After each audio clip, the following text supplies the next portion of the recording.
Hi, this is Darren Torbick.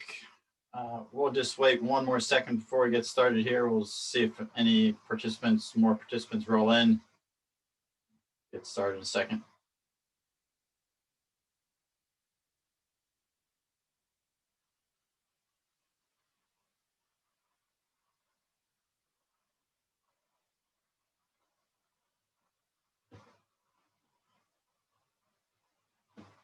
All right, why don't we get started?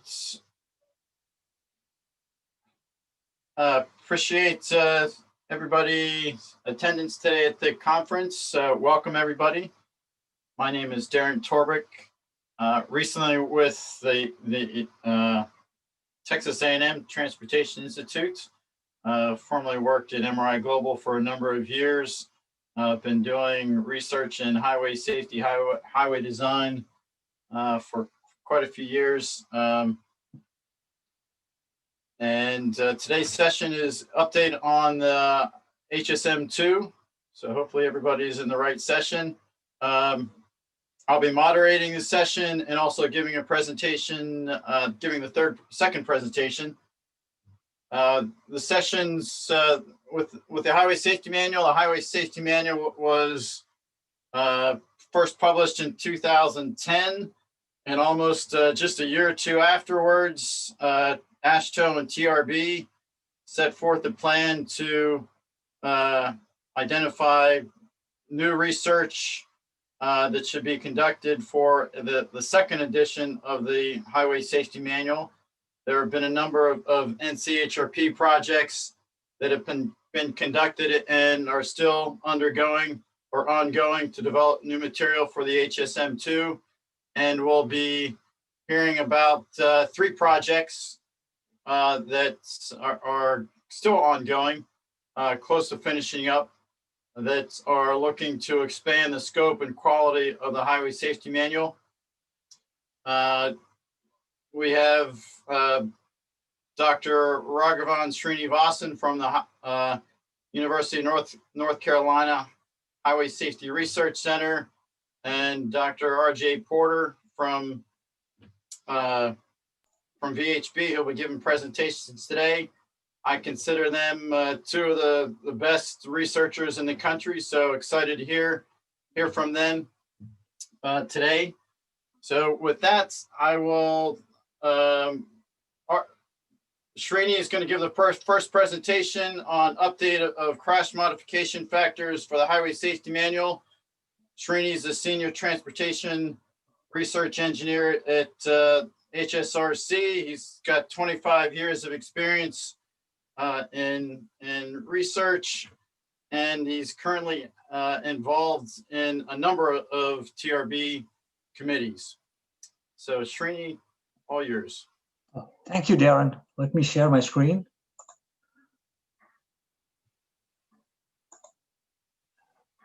Are you able to see my screen here? Yes. All right. Okay. Well, thank you, Darren.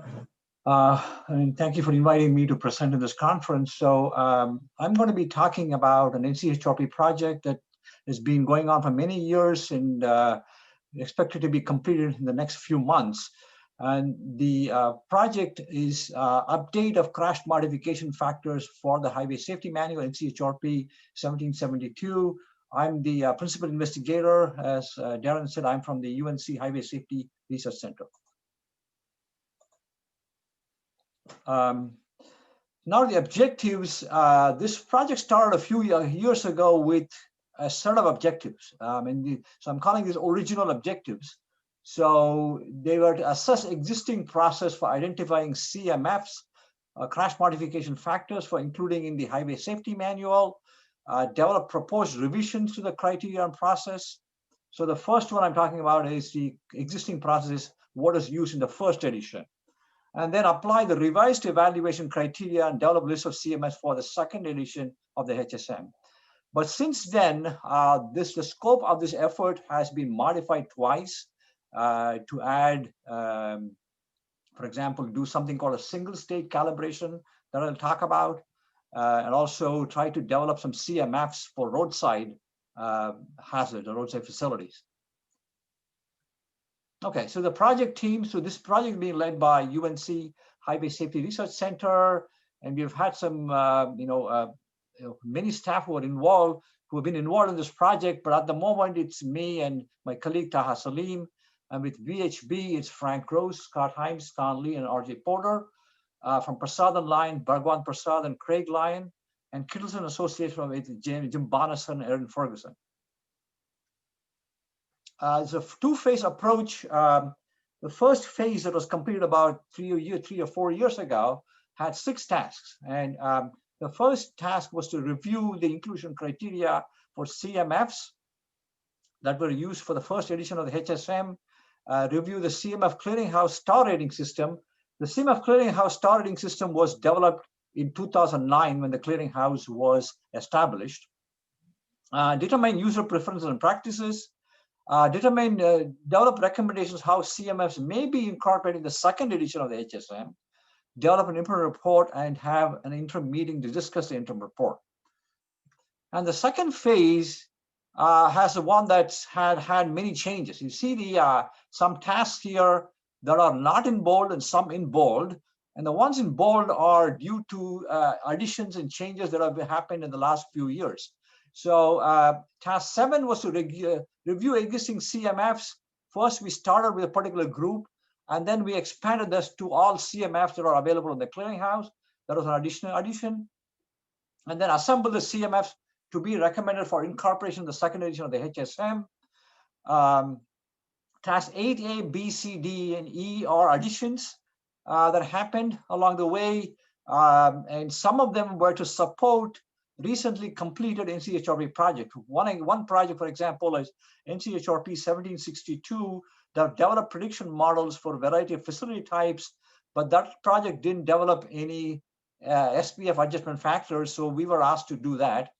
And then task 8C, for example, is a single state calibration, essentially calibrating the SPF before they're included in the HSM, in the second edition HSM.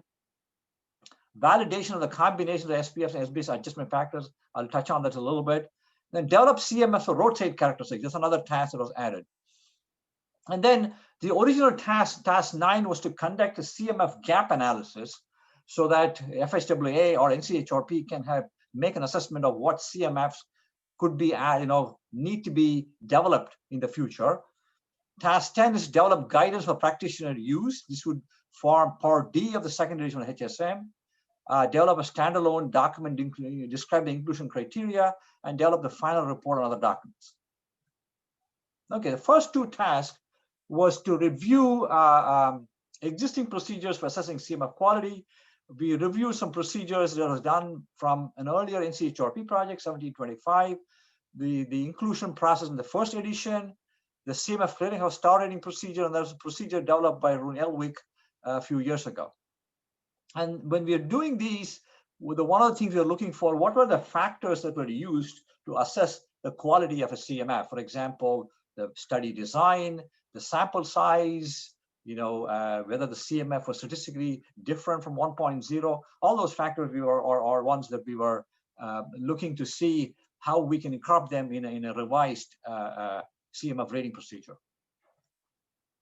And then task 3 was we did a nationwide questionnaire and also a focus group, and then obtain information on preferences and practices of CMF users. What kind of CMFs do you use? Do you use information on CMF quality, and how do you use it? How should CMF be presented? Should CMF be presented in the second edition? It's a very important question. It's something I'll come to. What guidance on CMF should be presented in the second edition? And then some of these findings from many of these have been presented in previous meetings. So I won't go into the results of this in this meeting. So it's more of giving an update on the current status of the project and the implications for the second edition of the HSM.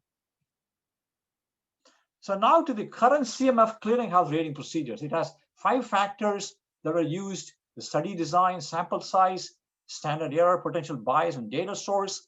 And each of these factors are rated as either excellent, fair, or poor, and then you get either 2 point, 1 point, or 0 points. And then there is all these scores are amalgamated into one overall score which is a function of, the study design sample size get a higher rating compared to the standard error potential bias and data source. And then based on these ratings, we assign a star rating, maximum star 5 to 1. So this is a current rating procedure that we've been following in the clearinghouse since 2009. The NCHRP 1772 rating procedure, based on what I mentioned to you earlier about the review of the task 1 and 2, looking at the rating procedures that have been used for the first edition, the CMF clearinghouse, the Roon-Elvik procedure, other procedures, we developed a new procedure for rating for including CMFs. And primarily we felt that the new procedure, we want to be more objective, more detailed, more elaborate, and looking at, the advances that have been made in the methods since the clearinghouse was established and since the first edition was published. So we cover a series of factors, including sample size, methodology, statistical significance of CMF. And then for each factors, you have levels within factors on the points for each level. And then we calculate a total score by adding the points. And the maximum score of 150 is what is possible for any particular CMF. And then we define different study types, before, after, cross-sectional, meta-analysis, and meta-regression studies. Okay, and so I don't want to go into the factors. The actual rating procedure it's something that we've discussed in many conferences, but I want to kind of get into what is the next thing that's going to happen now that we have a new rating procedure. Okay, so what happens, as I said, 150 is a maximum that you can get from the new NCHRP 1772 procedure. Now, what we are trying to do is the next step is to convert this into a star rating system. And this is, again, a preliminary proposal that we have made to NCHRP as well as to Federal Highway. And then the Federal Highway is currently reviewing it. So this is tentative. So with this one, this is that gives you our proposed rating system, with the new system, new scoring system. Okay. And so what will happen in the spring of next year is the CMF clearinghouse will transition to the new rating system. And last week, we had our annual CMF clearinghouse webinar, and we discussed that during the webinar, the implications of that, because a particular CMF, we may have had a different rating with the old system, is going to have a new rating with the new system. And there's going to be more webinars, that we're going to have in the future to discuss this further, the implications of this change. Okay. Now, in terms of, so that's for the clearinghouse, what are the implications for the highway safety manual, specifically the second edition?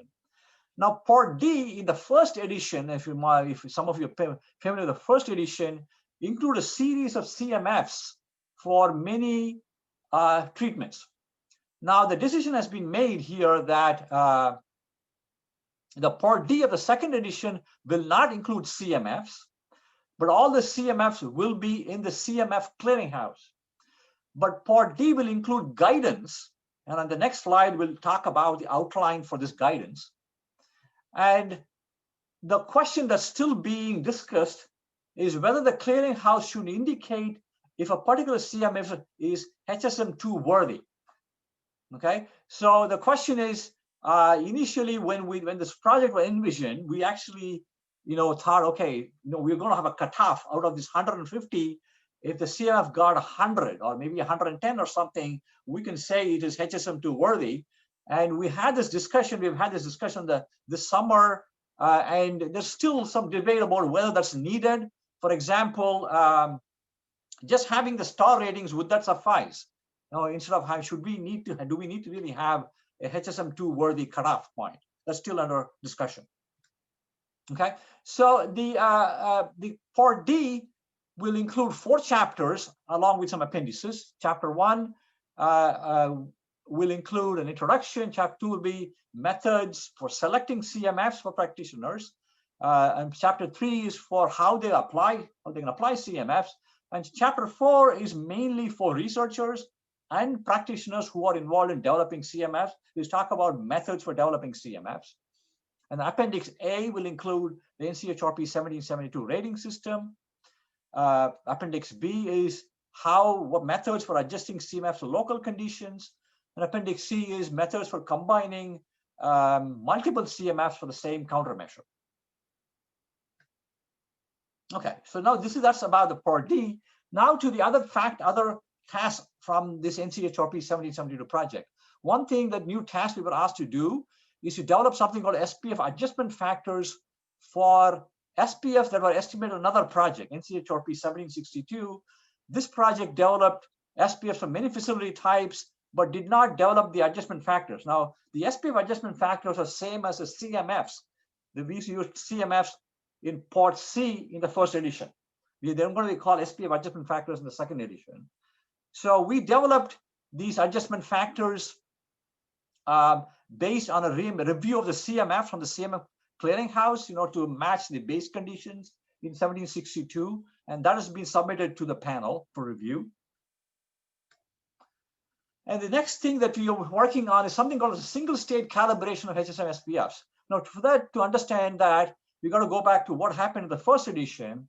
In the first edition of the HSM, before the SPFs were included in the HSM, the segment SPFs were calibrated to data from Washington, and the intersection SPFs were calibrated to data from California.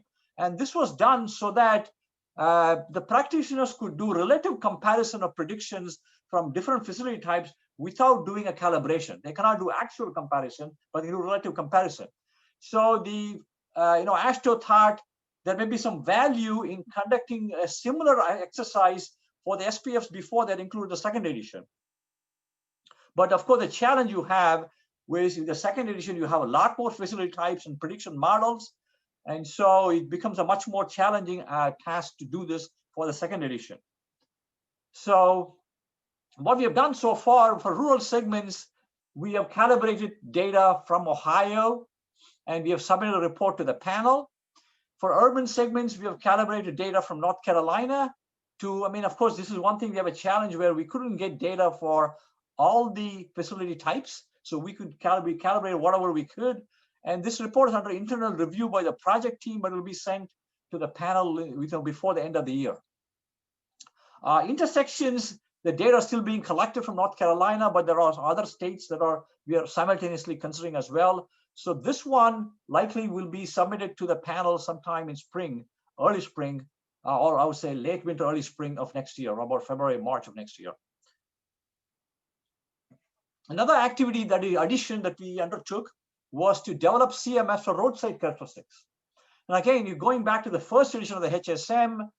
Some of you may remember there is something called a roadside hazard rating that's included as part of the 2-lane chapter. And this roadside hazard rating goes from 1 through 7. And for a practitioner to use this as part of their prediction model, they have to look at a series of photographs that are available for each hazard rating, and then choose the photograph that matches their condition. So it's somewhat subjective procedure. So the objective was, can we get something more objective rather than looking at photographs? So NCHRP 1754, which is a project that was done a few years ago, actually attempted to do that. They developed CMFs for roadside characteristics based on things like having a guardrail or trees or poles or so all these other roadside characteristics.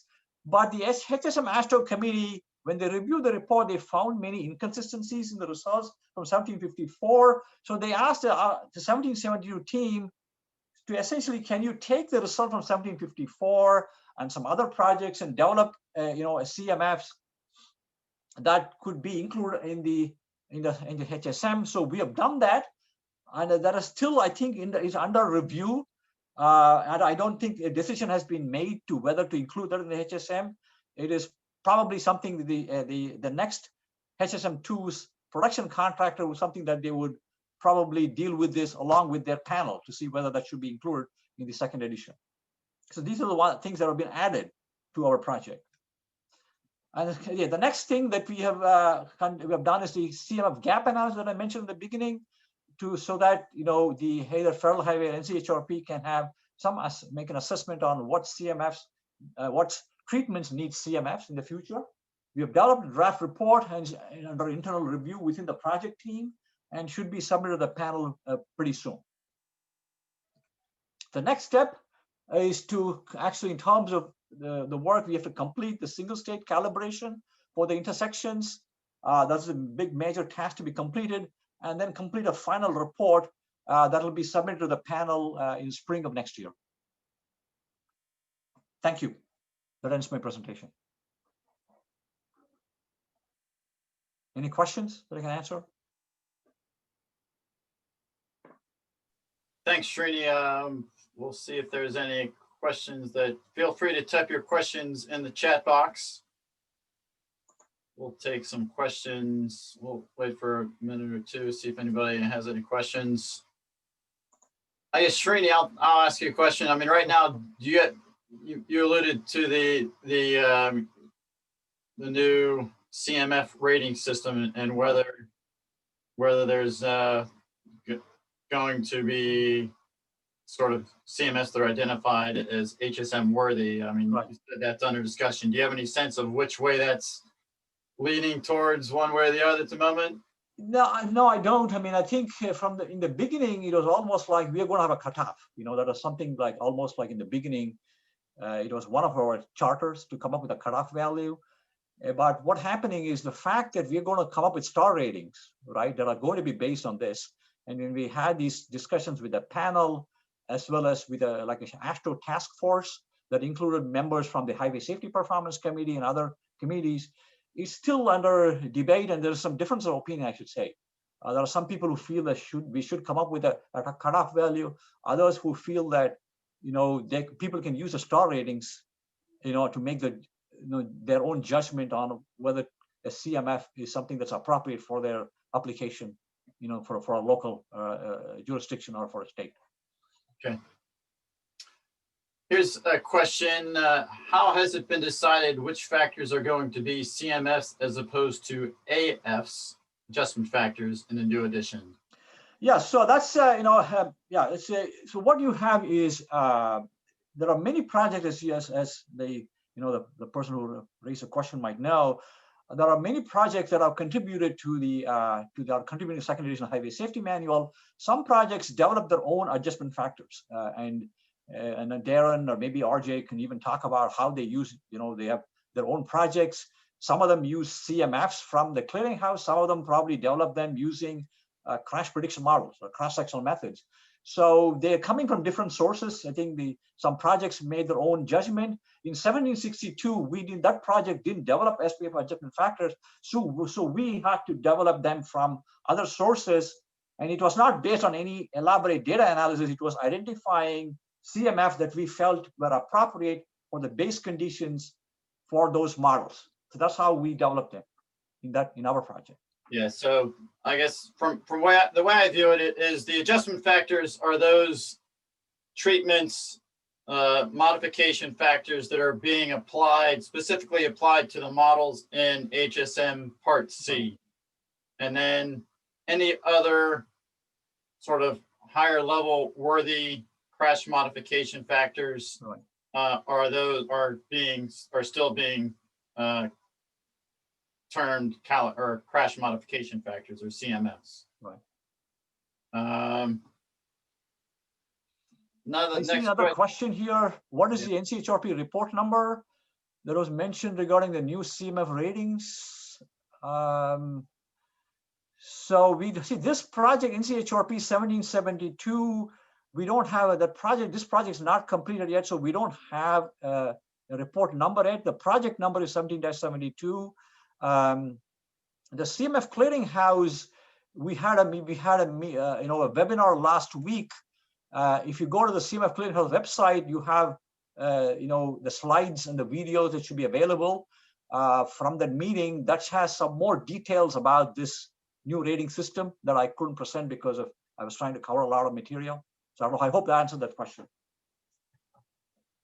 There's another question that's actually typed in the chat. What effect will this update have on states such as Pennsylvania that have established state-specific CMFs? Yeah, that's something that we are, they may have to make an assessment on whether they want to consider the new ratings because there are some CMFs where which the ratings, the star ratings would change from low to high or high to low based on the new system. So that's something that we will have webinars to discuss that, and I'm sure practitioners raise that question. So it is something that each state will have to make a decision on how they want to use it in their process.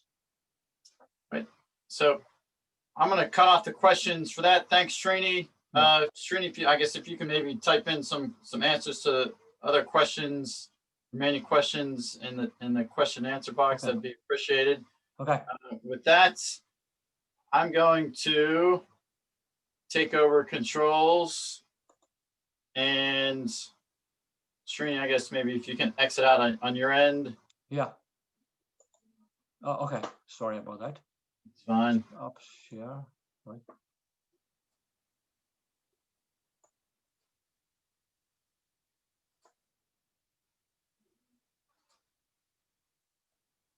Put that in slide mode. Is everybody slaying?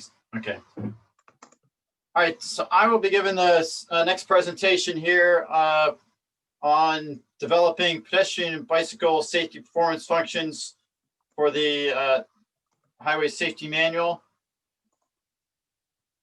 Want to recognize the research team, MRI Global. I led this project while I was in MRI Global.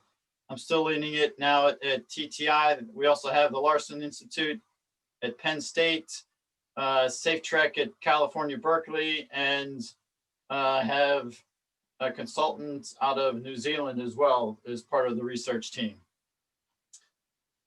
The objective of the research is to develop pedestrian bicycle safety performance functions using risk-based or predictive methods for transportation practitioners at all levels to better inform planning, design, and operation decisions.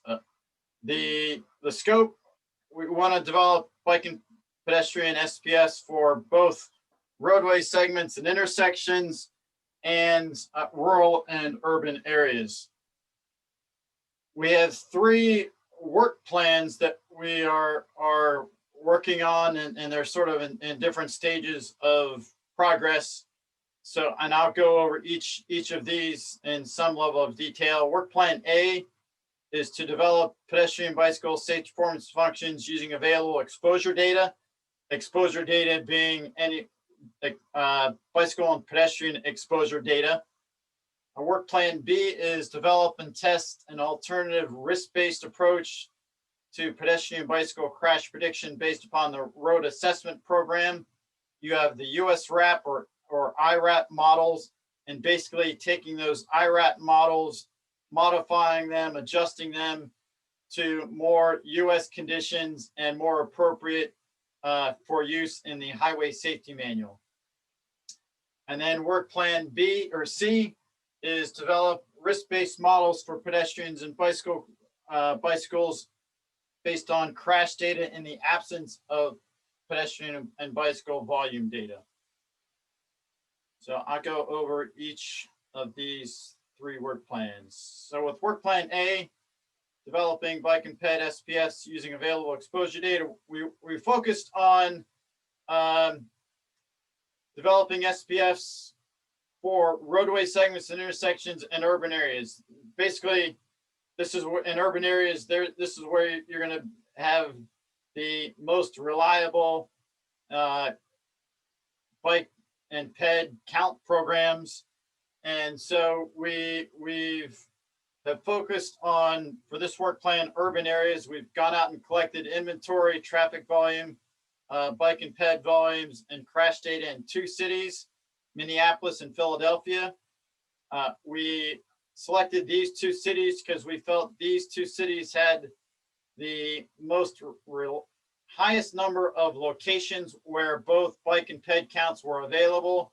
And they also had a program where they took their short-term counts and expanded those to 24-hour volumes. We went out and collected a number of elements here are the elements that we collected data for roadway segments: presence of lighting, posted speed limit, median type, median width, driveways, bus stops, and then for the directional elements, number of travel lanes, travel lane widths, shoulder widths, parking lane widths, different types of bicycle facility types, the width of those facilities, information on shared use paths, presence and widths of sidewalks, and if there were any mid-block crossing and traffic control related to mid-block crossings.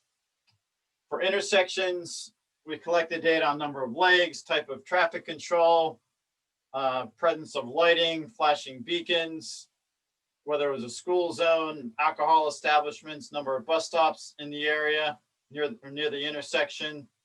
Then for each of the approaches, the width of the through lanes, the width of the left turn, right turn lanes, channelization, parking lane widths, etc. So we developed a pretty extensive data set with the inventory for both bikes and peds. We also developed direct demand models to obtain exposure data for all segments and intersections in the database. And with those models, we looked at developing the models based upon socio-demographic, land use, street network, transit access. So we took the locations where the counts were available and wanted to expand and get bike and ped estimates for essentially the entire network in both Philadelphia and Minneapolis for use in the analysis.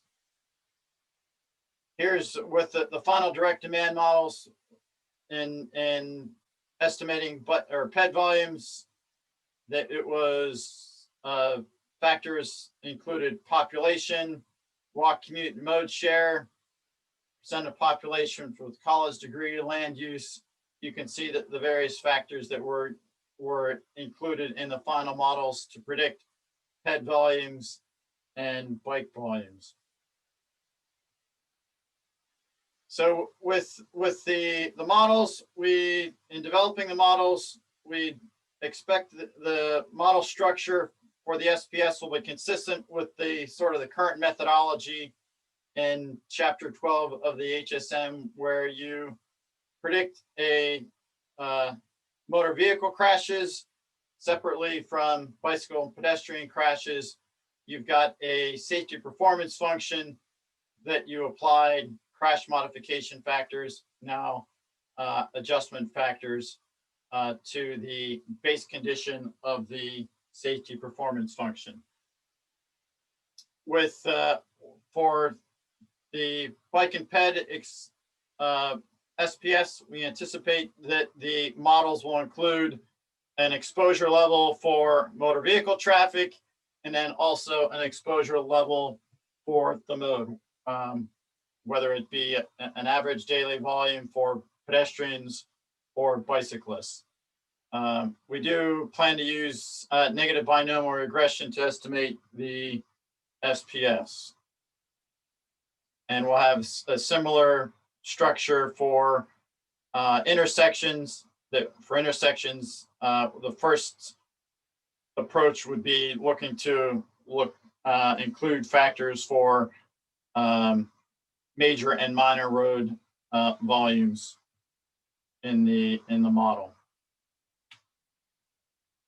So based upon the number of sites and the mileage that we've collected data for, here are the types of roadway segments and intersections that we are planning on modeling for work plan A. So 2-lane, undivided, 4-lane, undivided, and divided, and then one-way arterials, one that'll have 1 lane, 2 lane, and 3 lanes. And then for intersections, 3 and 4 legs, stop controlled, and signalized intersections. And for signalized intersections, we have information on for intersections that are 2-way versus 2-way, and then also 1-way versus 2-way.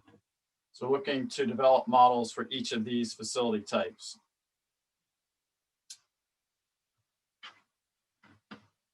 Work Plan B is basically modifying the US RAP or IRAP models for use in the Highway Safety Manual and more US conditions. With these models, there's the safety measures are estimated, so you can in the end, the models will calculate an annual vehicle pedestrian crash and vehicle bicycle crashes at the crash level and the person level by severity. So fatals, A, B, and C injury crashes at both the crash and person level. With the models are developed by particular crash types. So for vehicle pedestrian models, for segments, you actually, the way the models, you calculate sort of an expected crashes based upon pedestrian movements along the left side of the road, along the right side of the road, and then at mid-block locations.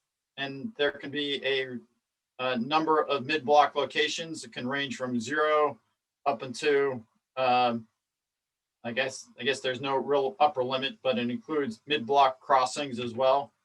That would be for roadway segments. And then for intersections, the models for pedestrians, you actually calculate the number of crashes based upon pedestrians crossing each leg of the intersection, and then add the crashes based upon the number of legs for the intersection.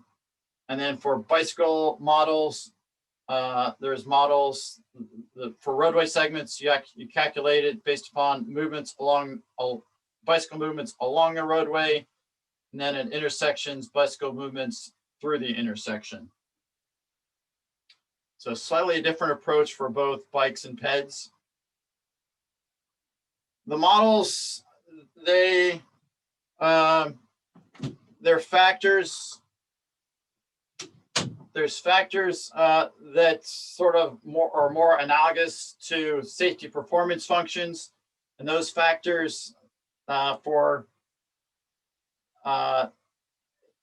there's motor traffic or vehicle speed comes into play, motor vehicle flow, pedestrian flow, bicycle flow, and then there's separate facility type factors based upon whether it's a rural 2-lane, rural multi-lane, or urban suburban facility.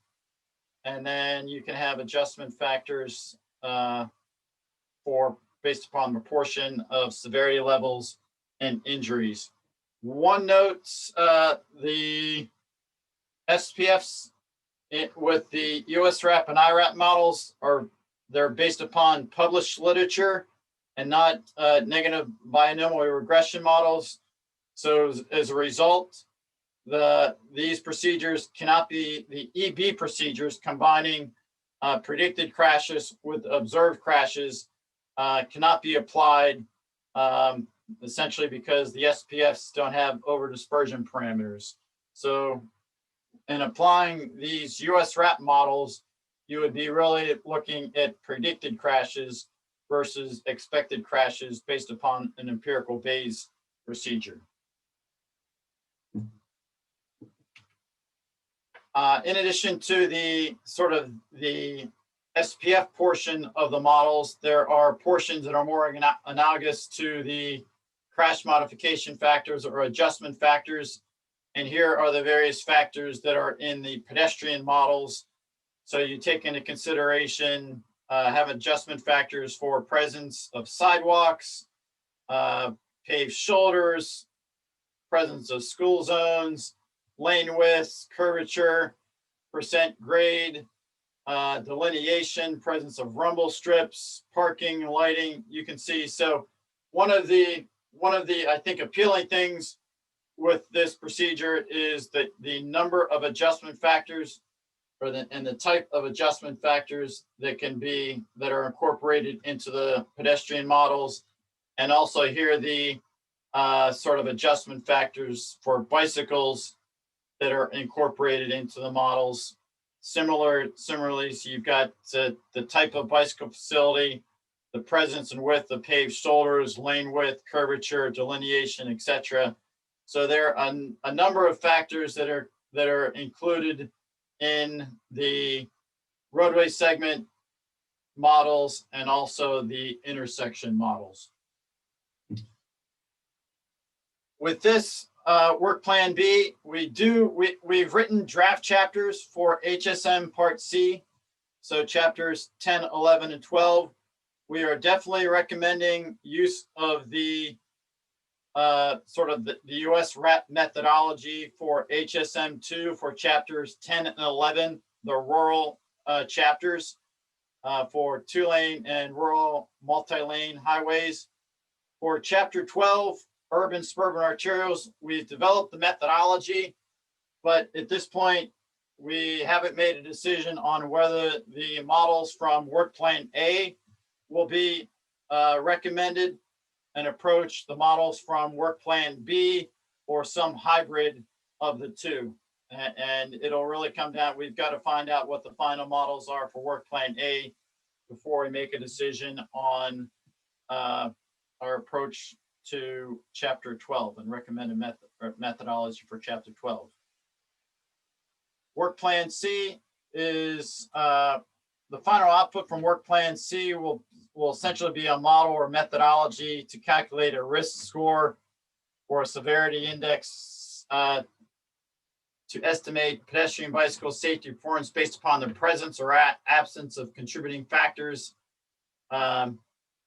We're using for urban areas, we're using the data sets from Minneapolis and Philadelphia. For rural areas, we're using HSIS data from California and data from safety analysts for Ohio, and looking to also include census data as part of that approach.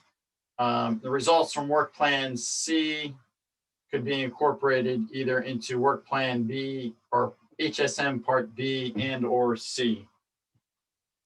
So with that sort of the status of things, work plan A, we're going through and we're modeling segments now. We plan to develop models for intersections in January. In the end, we'll try to make a recommendation of whether work plan A models, work plan B models, or a hybrid of the two are recommended for chapter 12. Work plan B, sort of, again, rural chapters are complete. We've got that methodology pretty much ironed out. The decision needs to be made on urban suburban arterials. And then work plan C, we're finalizing the data sets for the rural areas, looking to develop models in January. Submit draft chapters for HSM2 in the February-March timeframe, and finalize the chapters towards the end of June 2021. With that, that ends my presentation, and see if there are any questions. Actually, let's hold questions for now. I'm gonna open up for RJ to give his presentation, and then at the end we can have any questions, open up questions for either myself or RJ or Srini as well. So we'll leave RJ some time for his presentation. So let me stop sharing mine. RJ, all yours. Okay, thanks, Darren.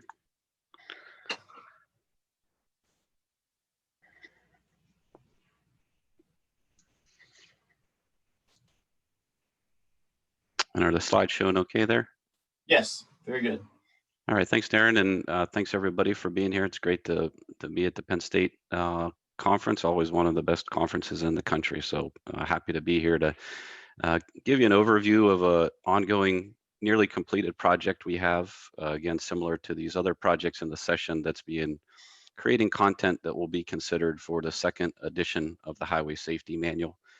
This project is NCHRP Project 1781, Proposed Macro Level Safety Planning Analysis Chapter for the Highway Safety Manual. I'm the principal investigator of this effort from VHB and supported by Ian Hamilton and Vikash Gaya from VHB.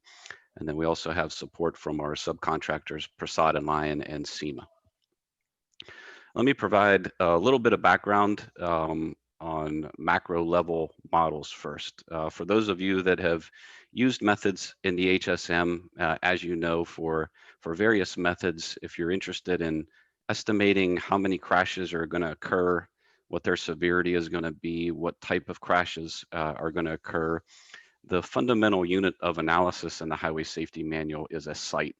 This is typically some sort of specific segment, such as a rural 2-lane segment, a rural multi-lane divided segment or undivided, or it's the intersection of a specific type, whether it be a 3-leg or 4-leg, signalized or unsignalized.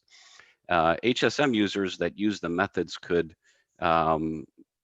conduct analysis for multiple sites that make up a facility, and then you sort of combine your results to get the results for an overall facility, say a freeway facility with multiple freeway segments and ramps and interchanges. So with that in mind, the macro level models are quite a bit different. Macro models, crash prediction models, as I'll refer to them throughout this presentation, these predict the crash frequency by different crash types, different crash severities for a defined geographic area, such as a census tract, traffic analysis zone, or a county.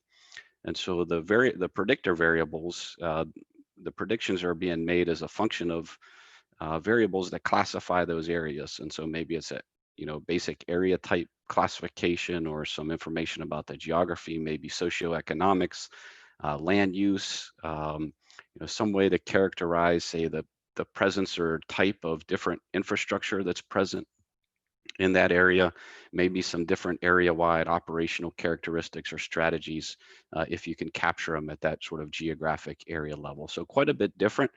What we have seen over the years is maybe a bit of attention paid to these macro level crash prediction models in the research literature. I can think of one, for example, for Pennsylvania that predicts crashes of different types at the county level. But we haven't, until pretty recently, as far as I'm aware, seen too much on actual practical application. But as we've started to gain experience with crash prediction methods such as those in the HSM and started to gain some comfort and interest in those, I think we've seen some, started to look at some potential applications of these macro level crash prediction models.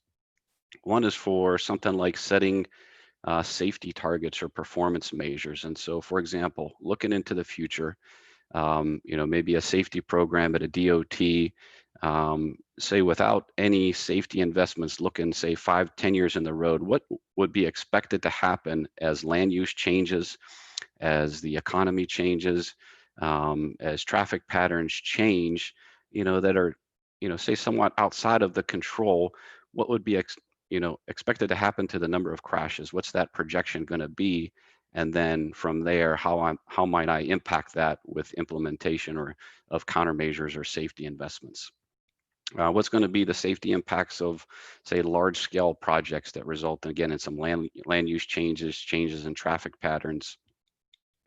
Pretty much like scenario planning. So sort of what if scenarios, again, of some of these broader macro trends and how that could impact the safety performance. And so with that got us to the research objectives for this effort was to develop and validate macro level safety prediction models and demonstrate their use.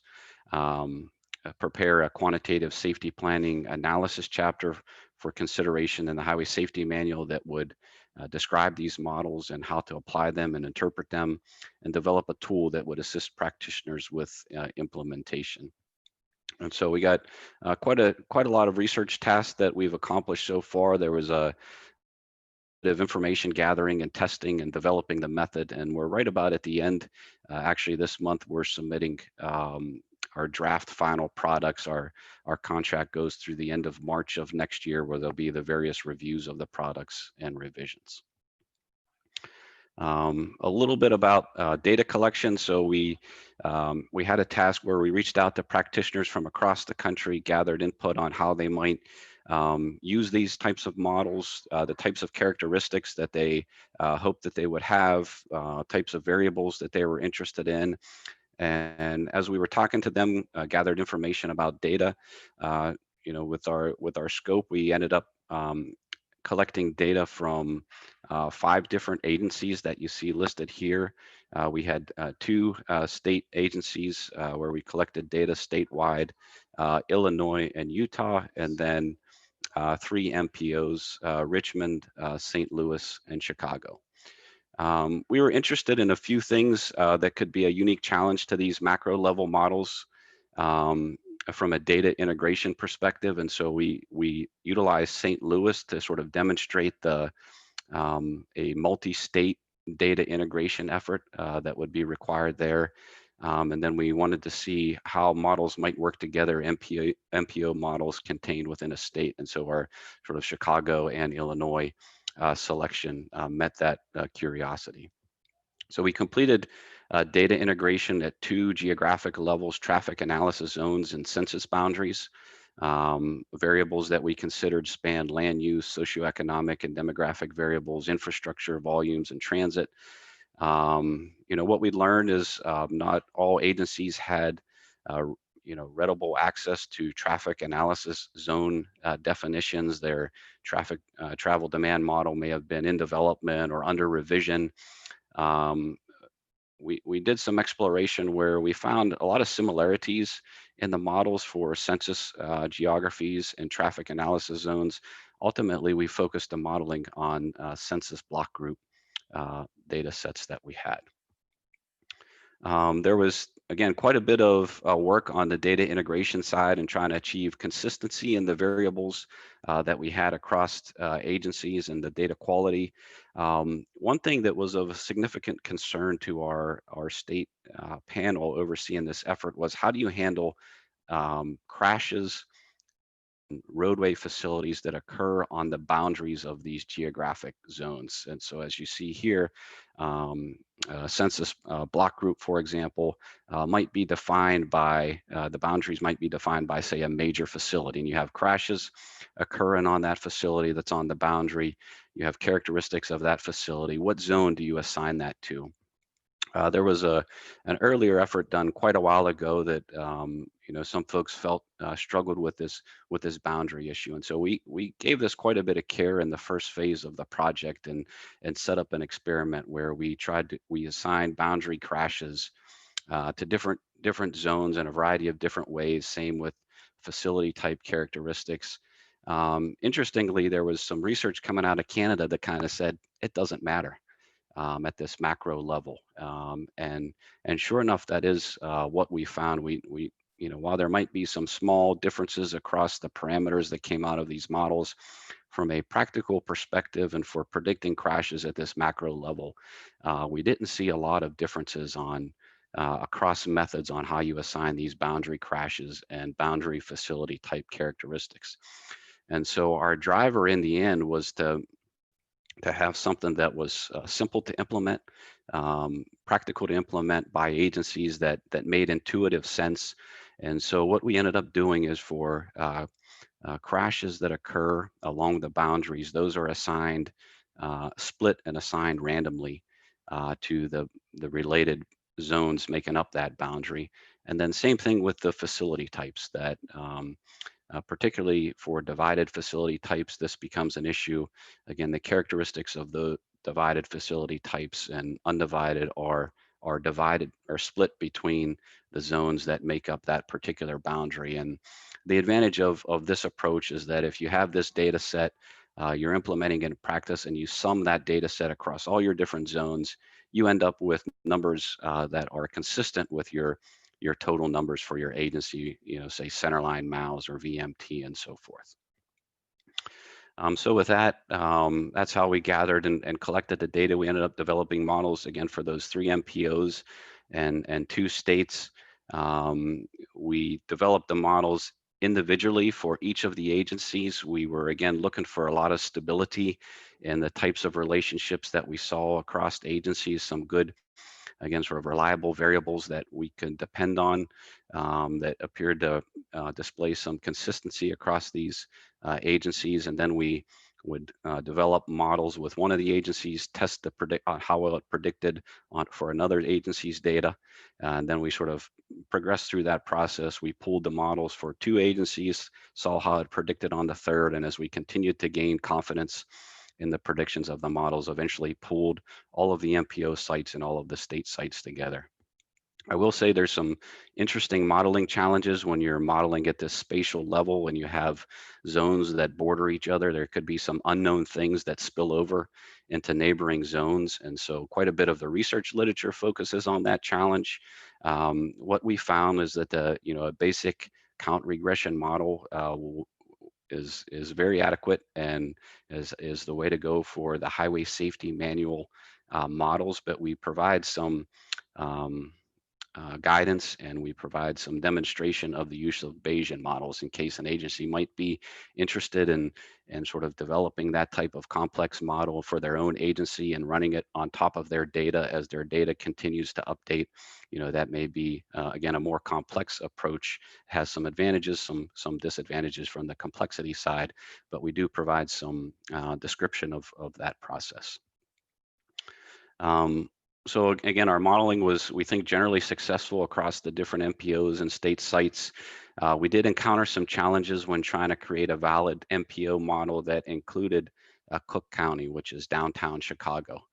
So as you can imagine, quite a bit of difference there in those major urbanized areas due to density differences and performance compared to, say, the medium-sized urban environments. And so we ended up excluding Cook County data from the MPO models, but the statewide Illinois model does include Cook County. So this will just give you an insight of a quick overview of the models that we'll be reporting in our products.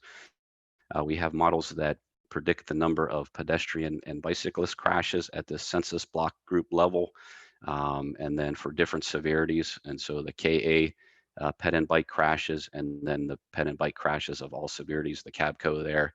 You see the variables that are included in those models, the VMT, household income, population and employment, transit stop density, some information on percentage of commuters that walk, bike, or take transit. And then we had a variable that captures the area size of the block group. And then for all crashes of all types, the total crash models, you see that we have models that predict crashes of these different severity breakdowns, fatal only, fatal and serious injury, fatal and injury, and then all severities.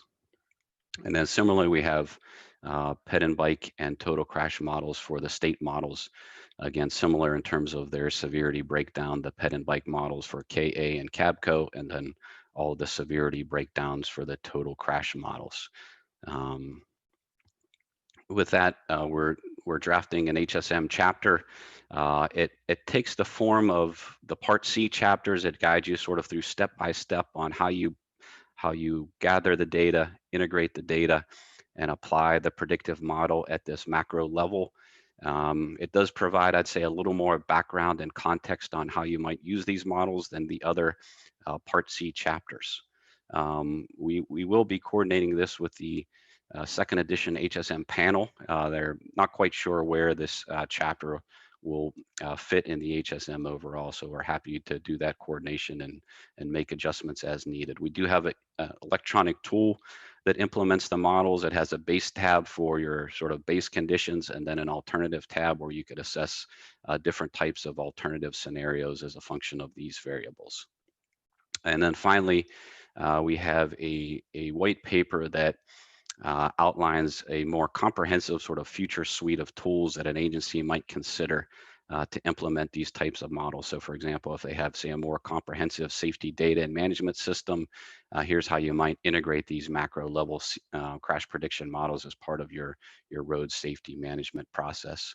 Again, I mentioned this issue with highly dense urban cores. These are, the cities that we would think our models are not applicable to, and there needs to be some future research on macro model development for some of these highly dense urban cores.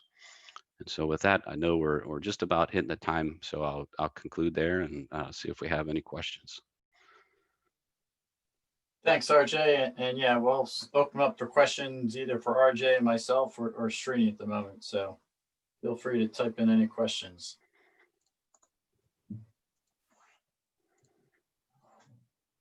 So RJ, you do anticipate that you're going to have separate models more for at the state level and MPO level?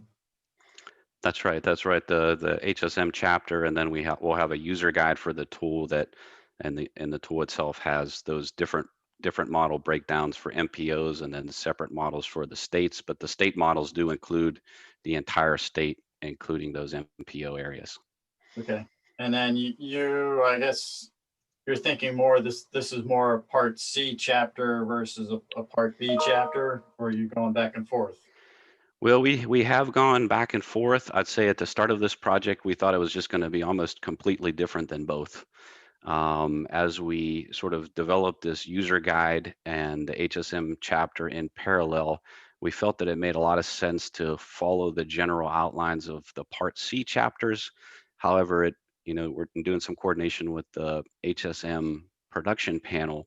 They're not quite sure yet where they'd like a chapter like this to go. And so they're going to be reviewing the draft, maybe offering some suggestions on if they think it's a Part B or Part C.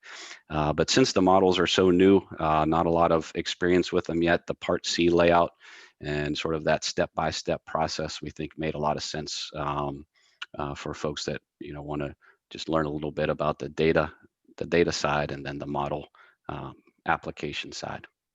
Right. Okay. So there's a question, how does I guess for myself, how does the bike and ped and predicted relate to the unexpected calculated for the standard SPFs?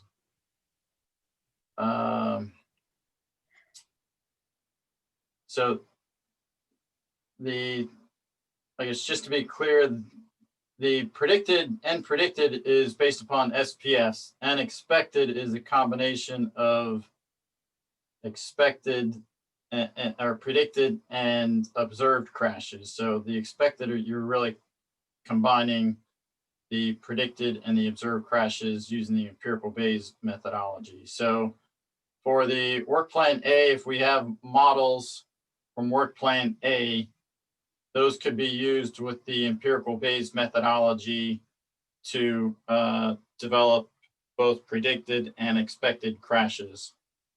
For if we go with the work plan B models, the work plan B models will strictly be predicted crashes. You cannot combine those with observed crash data, although you can use observed crash data for calibration purposes. But you would not be combining predicted and observed for an expected crash frequency.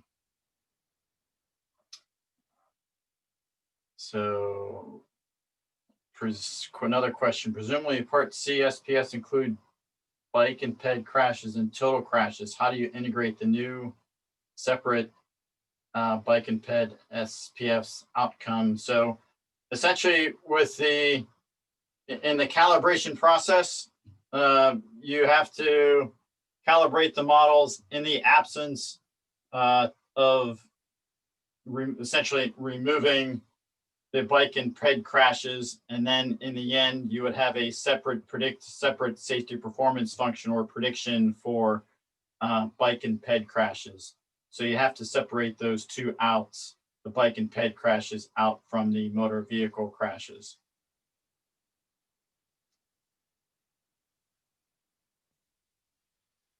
Any other questions? That's I'm seeing in the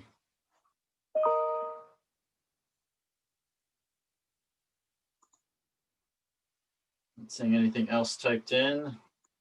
So just sort of, we are a few minutes over. Just give everybody an update there. There is as RJ and Srini alluded to, that there is a new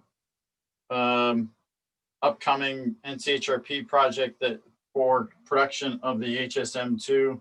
There was a previous project that was sort of put on hold, and now there's a new contract that's supposed to be starting up towards the end, or at least the RFP said it would be starting sometime December, January timeframe. So that should be starting up here pretty soon. And that was a 24-month period of performance. So HSM2 is probably the draft chapters or final chapters should be produced sometime about 24 months from now. I'm sure there's going to be some discussion about whether whether some parts could potentially be published before.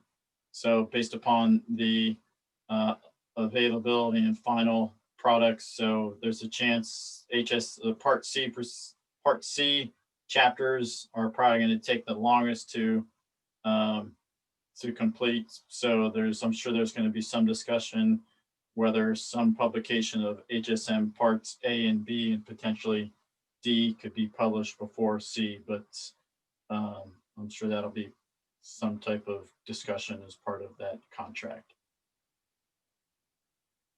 With that, appreciate everybody's attendance. RJ and Srini, thanks for the presentations and time today. And with that, I think we can adjourn and hope everybody enjoys the rest of the conference.